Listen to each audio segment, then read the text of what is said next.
Comme nous l'avons dit précédemment, les commençants sont sujets à toutes sortes de tentations venant des sources que nous avons indiquées. Parmi ces tentations, il y a donc les illusions, l'inconstance, l'empressement et enfin les scrupules dont nous allons parler maintenant. Qu'est-ce que le scrupule ? Il est une maladie physique et morale qui produit une sorte d'affolement dans la conscience et lui fait craindre, en fait, pour des motifs futiles, d'avoir offensé le bon Dieu. Cette maladie n'est pas particulière aux commençants, mais elle se rencontre chez eux aussi bien que chez des âmes plus avancées. Il faut donc en dire un mot et exposer tout d'abord sa nature, son objet, ses inconvénients et avantages, et enfin un petit mot sur les remèdes. Tout d'abord, voyons sa nature. Le mot scrupule, du latin scrupulus, c'est le petit caillou, et il a désigné pendant longtemps un poids minuscule sous lequel ne s'inclinaient que les balances les plus sensibles. Au moral, il désigne une raison minutieuse dont seules se préoccupent les consciences les plus délicates. De là, il en est venu à exprimer l'inquiétude excessive qu'éprouvent certaines consciences sur les motifs les plus futiles d'avoir offensé le Seigneur. Pour mieux en connaître la nature, expliquons sa provenance, ses degrés, sa distinction d'avec la conscience délicate. Le scrupule provient quelquefois d'une cause purement naturelle et quelquefois d'une intervention plutôt surnaturelle. Nous n'allons pas décliner tous ces sujets et voyons maintenant que le scrupule peut provenir aussi d'une intervention préternaturelle de la part de Dieu ou du démon. Les degrés du scrupule, il y a évidemment bien des degrés. Et au début, ce n'est qu'une conscience méticuleuse, craintive à l'excès qui voit le péché là où il n'est pas. Puis, petit à petit, ce sont des scrupules passagers qu'on soumet au directeur, mais en acceptant immédiatement la solution qu'il donne. Et enfin, il y a le scrupule proprement dit, tenace, accompagné d'entêtement. Quelle est la différence entre le scrupule et la conscience délicate ? Il importe de bien distinguer, justement, la conscience scrupuleuse de cette conscience délicate qu'il nous faut bien sûr développer. Tout d'abord, le point de départ n'est pas le même. La conscience délicate aime Dieu avec ferveur, et pour lui plaire, veut éviter les moindres fautes, les moindres imperfections volontaires. Le scrupuleux, lui, est guidé par un certain égoïsme, en fait, qui lui fait désirer trop ardemment d'être sûr de posséder l'état de grâce. La conscience délicate, ayant horreur du péché et connaissant sa faiblesse, a une crainte fondée, mais non troublante, de déplaire à Dieu. Le scrupuleux, entretient des craintes futiles de péché en toutes circonstances. La conscience délicate sait maintenir la distinction entre le péché mortel et le péché véniel, et en cas de doute se soumet immédiatement au sujet de son confesseur. Le scrupuleux, lui, discute âprement avec son directeur et ne se soumet que difficilement à ses décisions. S'il faut éviter avec un soin le scrupule, il n'est rien de plus précieux au contraire d'une conscience délicate. Voyons maintenant l'objet du scrupule. Quelquefois, ce scrupule est universel et se porte sur toutes sortes de sujets. Avant l'action, il grossit démesurément les dangers qui peuvent se rencontrer en telle ou telle occasion d'ailleurs. Et après l'action, il peuple l'âme d'inquiétudes mal fondées et persuade aisément à la conscience qu'elle s'est rendue gravement coupable.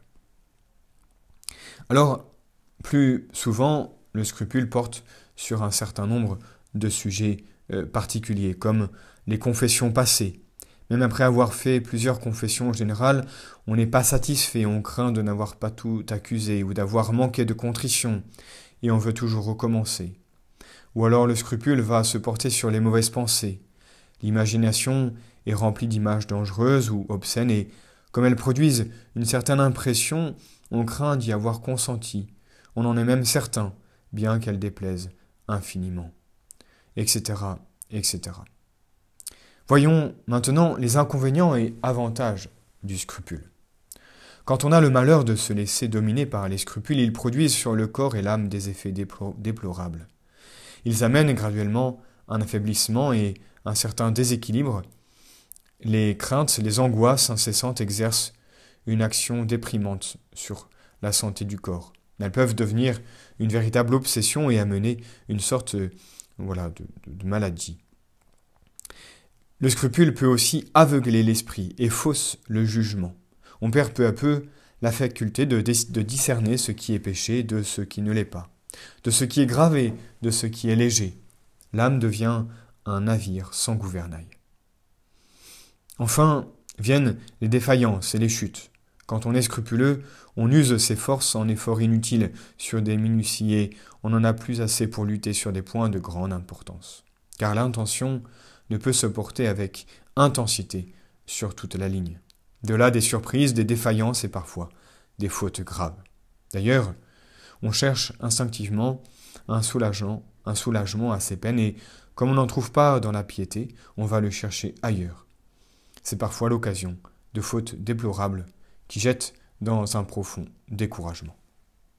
Mais si on sait accepter les scrupules comme une épreuve et s'en corriger peu à peu, avec l'aide d'un sage confesseur, ces scrupules ont au contraire des avantages précieux.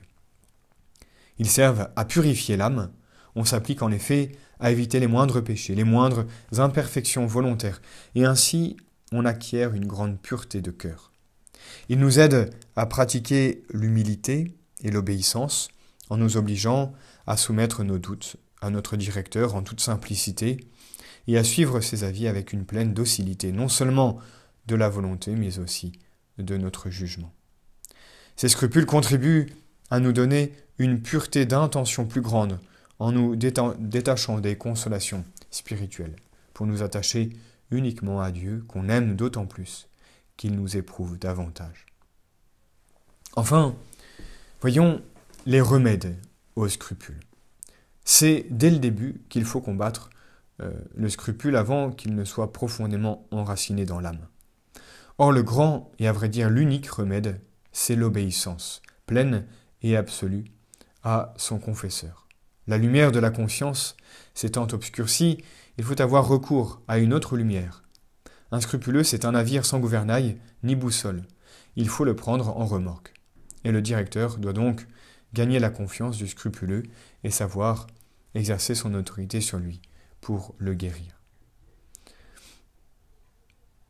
Quand on a gagné la confiance du pénitent, il faut exiger cette obéissance pour l'aider à sortir de ce scrupule, pour lui permettre de retrouver cette paix tant recherchée. Et puis le moment venu, le directeur inculque le principe général qui permettra aux scrupuleux de mépriser tous les doutes. Au besoin, il le dictera sous cette forme ou tout autre analogue. Pour moi, en fait, d'obligation de conscience, il n'y a que l'évidence qui compte, c'est-à-dire une certitude, excluant tout doute, une certitude calme et pleine, aussi claire que 2 et 2 font 4. Je ne puis donc commettre un péché mortel ou véniel que si j'ai la certitude absolue que l'action que je vais faire est pour moi défendue sous peine de péché mortel ou véniel, et que le sachant bien, je veuille cependant la faire quand même. Il faut enfin appliquer ce principe général aux difficultés particulières qui se présentent. Parfois, le pénitent dira au confesseur « Vous me traitez en scrupuleux, or je ne le suis pas ». Eh bien, on répondra « Ce n'est pas à vous d'en juger. Êtes-vous bien sûr de n'être pas scrupuleux? Êtes-vous, comme tout le monde, calme, tranquille après vos confessions? N'avez-vous pas des doutes, des angoisses que la plupart des gens n'ont pas? Vous n'êtes donc pas dans un état d'âme normal. Il y a en vous un certain scrupule au point de vue de l'âme. Vous avez donc besoin, bien justement, de conseils, d'éclairage particuliers. Demandons au Saint-Esprit souvent cet éclairage dont on a besoin afin justement de sortir de ce scrupule que nous pouvons avoir quelquefois et demandons au Saint-Esprit de nous éclairer afin de progresser dans cette paix de l'âme qui est la tranquillité de l'ordre, cet ordre si désiré et demandé par Dieu.